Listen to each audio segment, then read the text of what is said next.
Should you stop using Google and use something like ChatGPT instead?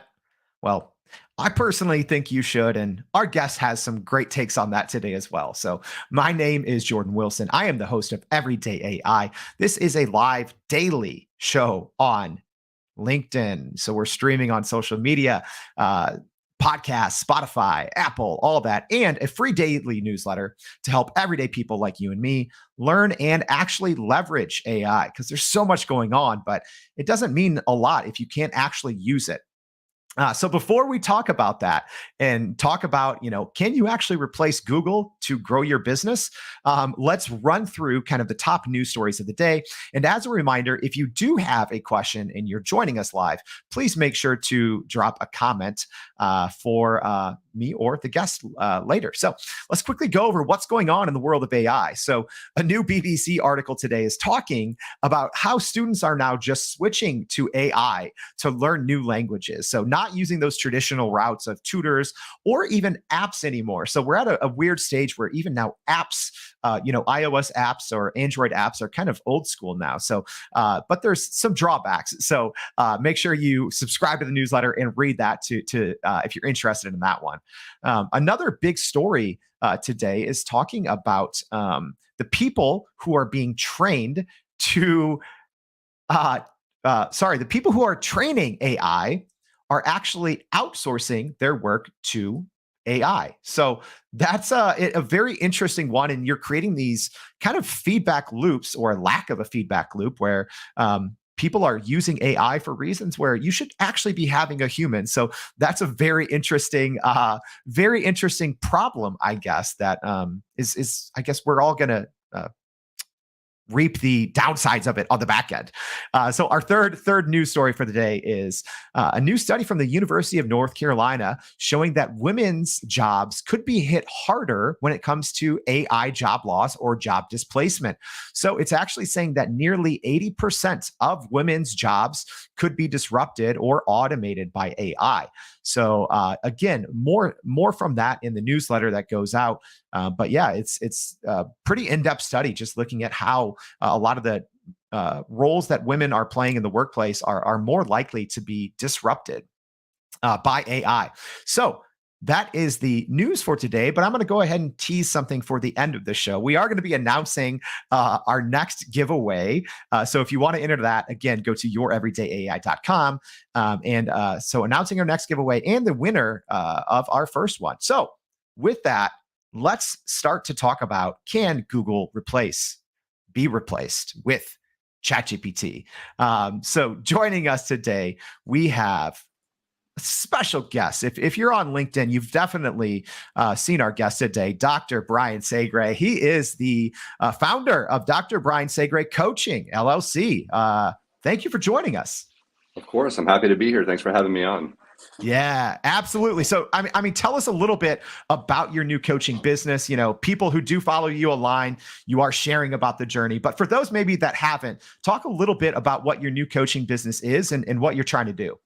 Yeah, sure, of course. So when I retired from my first career as a surgeon, I took some time off, helped run the family business, sell the family business, and then kind of fell into this role as the founder of a performance coaching business. And basically what I do or what I help people do is, I really think anyone can benefit from a coach in their life. I certainly have, right? So I'm kind of a product of my product. And what we do is help people overcome fear, limiting beliefs, get unstuck, whether it's, weight loss, trying to deepen relationships, make more money, be healthier, whatever that may be. I've kind of been through it before and I've seen it all. And I help them sort of rewire their brain, this sort of concept of neuroplasticity. And it's been so much fun, and I'm just here to help people. So it's been great. That's amazing. So first of all, how long ago did you kind of officially get the new business off the ground? Yeah, so it's funny. So I feel like I've been coaching people for years, but just haven't been charging them. But I officially launched the business, I think this past Tuesday was 8 weeks. So it's only been 2 months so far. Wow. Well, congrats on that. And talk a little bit about kind of the journey of going, from, obviously you said that you're had a kind of a background, helping with the family business and helping through that transition. But, what's it like to start a business in the day and age of AI and ChatGPT? What was that like to go through that process?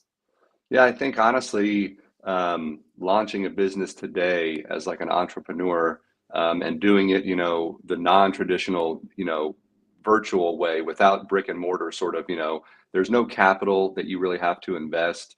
And there's so many free tools out there online now with AI, with image generation, with, there's so many different things that you can do without having to put in or invest in any money. And so I think it was an incredible journey because I was able to launch this business essentially without really any investment other than my time and my effort. And so it really makes it pretty, I don't want to say simple, but it makes it where it's much more doable than it would have been, 10 or 15 years ago, where you had to create this pipeline and have a physical building and do all of, get a lot of advisors. And nowadays you can turn to a lot of different tools and do stuff on your own, and just go all in. hmm I kind of remember starting my business about 5 years ago, and I found myself Googling a lot, or going on YouTube a lot, trying to find out some of the basics. How much time did you spend in, ChatGPT as an example, or other, AI search programs when you were starting out? I would say I spent like a fair amount of time in ChatGPT. I really quickly realized, and this isn't a plug at all, but I really quickly realized that the paid version is substantially better than the free version, and it's not expensive. So I quickly upgraded. And what I did was, ChatGPT is so fast at returning information, but it's really succinct and it's really concise, and it'll even give you references and links and all this stuff. So what I found out really quick was, I'd have multiple monitors up and have a kind of a split screen setup, and I was literally using Google to search for stuff, and then I was using ChatGPT sometimes to search for the same search query just to see how it would compare.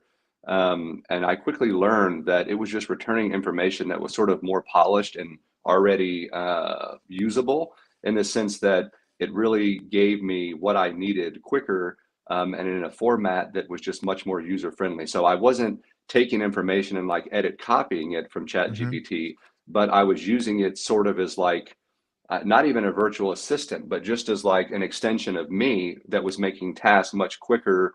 Yeah, it was pretty remarkable. Yeah, that's a great point, because the more that you use ChatGPT and the more you kind of train it up with what's good and what's not in terms of output, it does kind of become, or it can become, an extension of yourself. So what talk about like what role that played even for you as someone obviously with a background, kind of like what you said, hey, I've always been kind of coaching people, but now it's an official business. What did that mean for you to have almost like an extension of yourself, or an executive assistant, kind of, so to speak, in those early days of your business? Yeah, it was really cool. I mean, even to the point where, as you mentioned, you can have a dialogue with ChatGPT. So if you put in a search term, or ask it a question, and it returns something that you don't like or whatever, you can then redirect it and have a conversation with it. You can ask it to do something in a different tone or whatever. Mhm.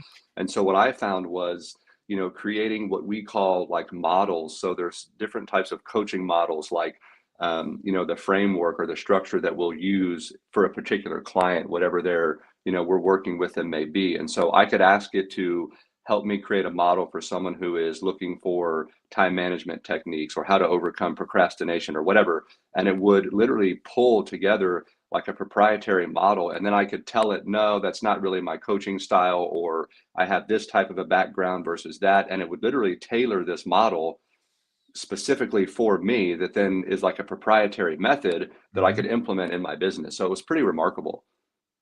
Yeah. And I think you already gave one huge key to making this work. Like, if you want to use ChatGPT in lieu of Google, or in addition, I think the most important thing is you have to get the paid version, right? Because otherwise you're working with information that is before 2021.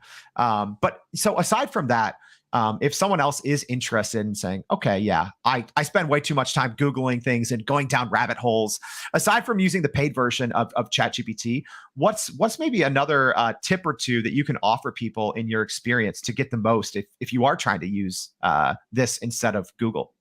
Yeah, I think the most important thing for me is, you know, I at the very beginning obviously had a little bit of skepticism, wondering, okay, because as you know, right now we call it AI, but there actually is a human behind it sort of coding a lot of this. And so it's not true 100% automation. And so what I told myself early on was I need to have some way to check what it's returning or to quote, make sure that it's accurate information. So what I did at first was I used them, like I said, side by side, and I made sure, and I turned out pretty quick, especially with the paid version, that what it was returning was accurate.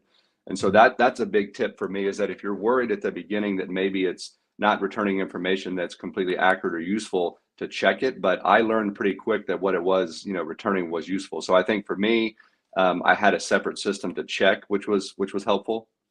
Yeah. Yeah. That's so important. And to follow up on that, yeah, like there are actual humans training ChatGPT, right? So I think that is important. It's not just a bunch of, robots and scrapers. I think when people hear, oh, AI, they just think that there's no humans involved, but there are humans involved too in training and building this. What was your kind of one moment that you kind of stumbled upon in using ChatGPT almost as your home base versus Google? Was there a one moment that you said, oh, okay, doing it this way is going to save me countless hours? Yes, it's funny. So there was, and it actually wasn't even professional or business related. So I think I was in La Jolla. I don't remember where I was. I was somewhere in California visiting a friend, and I'd pull out my phone, and I'd go to Google and ask it, like, what are the top restaurants like in this area, and it would search like based on a geo tag of where you were. But instead of doing that, I pulled up the Chat GPT app, which they have the full app version now, not just like where you have to Mhm. pin the homepage. And I went into the app and asked it the same thing, and it was incredible. Like it pulled together a list of like all the top restaurants where I was, like their addresses, phone numbers, everything. And it did it so much faster and cleaner than even Google with like, putting the map and all this stuff. And it was so quick. And it was funny how I was like, all right, let's go to this one. And so for me, it was like a revelation on even just simple day-to-day stuff like that. It was so much quicker, so much more accurate and just streamlined. Then I said, okay, then I'm switched. I'm hooked. Yeah. I think even for me, one of the biggest things about, researching is productivity. And I think that in general, like when you're using Google to research something, these websites make money, right? So they make money by retargeting you. They make money by showing you ads, so many ads and pop-ups and related stories. And sometimes you can just get distracted. Is this something that you found that, by using ChatGPT instead, you're just more focused, more efficient and less distracted? Yeah, no, I do think that it definitely helps with, the term people throw around a lot nowadays, decision fatigue, I think, because, I'll have up maybe like, the LinkedIn window, and then I'll have up Chat GPT, or I'll have up Chat GPT in like, a word processing document. And exactly like you said, instead of getting all these notifications or multiple pages of responses or, the ads following you on the sidebar, you don't really get any of that. And so it's almost like having open a journal where there's no distractions. And I turn off notifications and stuff. And so it makes it much easier for me to not have a bunch of other information coming in that I'm having to process, which nowadays that's a big, you know, something that leads to burnout, I think, and that really frustrates people is we're constantly bombarded with information. And I think people don't realize how distracted they get. Like literally every minute you're getting pulled in a different direction. So it's let me really focus because it's just a clean page. You know what I mean? Yeah. For those people, and maybe let's say that they're an entrepreneur, solopreneur, or trying to build a business, and maybe they're for whatever reason they're hesitant to jump into ChatGPT. What would you tell those people? Even just given your own experience, what would be your takeaway message for them? Yeah, I think there's lots of really good free, obviously, YouTube videos you can watch where people will sort of show these side by side comparisons. And I would just encourage them to go get the free version because just see what it can do. Just what I did at first with the free version was literally I would have this technique where I would, have a list of what I thought the most important things were for my day. And so for like about a week, I would get up in the morning and instead of going to Google or doing research my normal way, I just used Chat GPT to see if it could replace like what I normally would do otherwise, and sort of did like a test run.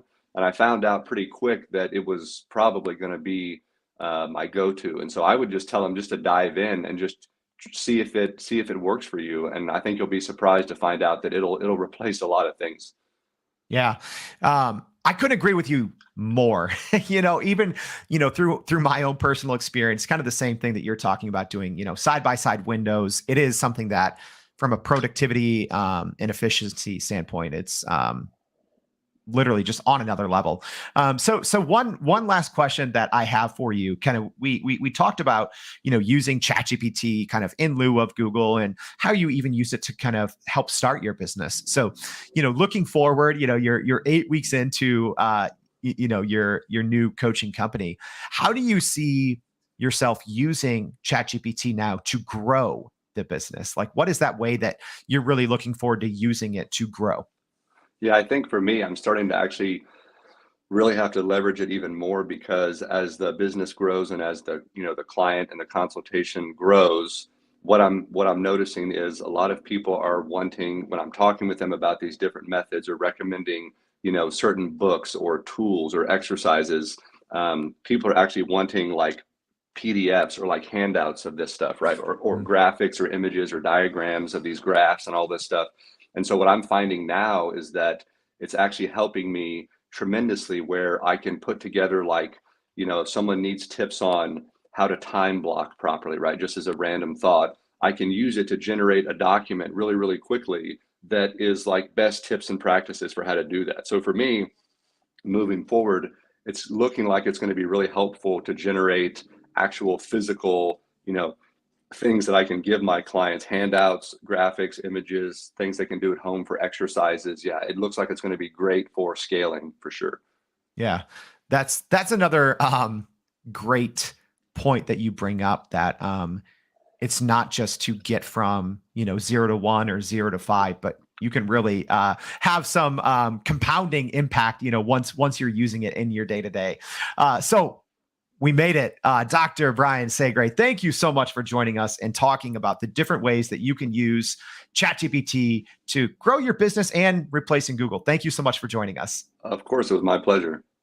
All right. So just as a quick reminder and a quick announcement, go to youreverydayai.com. We're going to have a lot more follow-up from the conversation that we had today, some useful links, and even a tutorial video in there as well. And I did say that we would announce this at the end of the show. So our next giveaway for Your Everyday AI is going to be a 6-month plus subscription. So if you heard some of the things that we're talking about today and you're like, I only have the free version, you can win 6 months and 6 training sessions from myself. So if you really want to know how to use it, maybe you don't want to shell out the $20, although I think it's definitely worth it. Make sure to enter this contest. So that's it. We hope to see you next time on Everyday AI. Thank you.